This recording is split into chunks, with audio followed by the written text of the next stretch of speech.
بسم اللہ الرحمن الرحیم۔ السلام علیکم ورحمۃ اللہ وبرکاتہ۔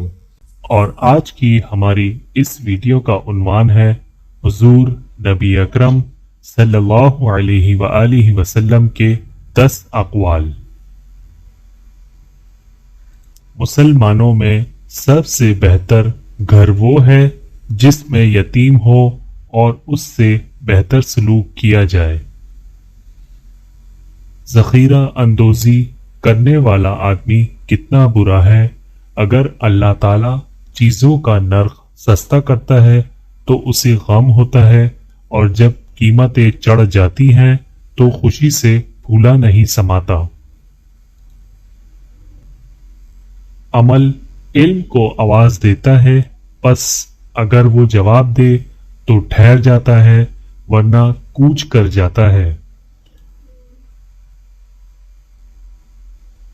وہ ذلیل ہے جس نے والدین کو بڑھاپے کی حالت میں پایا اور خدمت کر کے جنت حاصل نہ کی۔ مظلوم کی بد دعا سے بچو، کیونکہ اس کے اور اللہ کے درمیان کوئی چیز حائل نہیں ہوتی۔ دنیا کی محبت تمہاری برائیوں کی جڑ ہے۔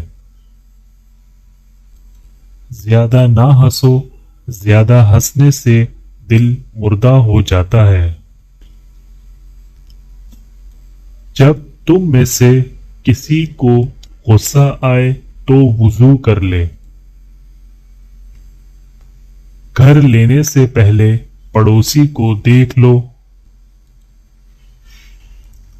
نیک عورت دنیا کی سب سے اچھی متاع ہے۔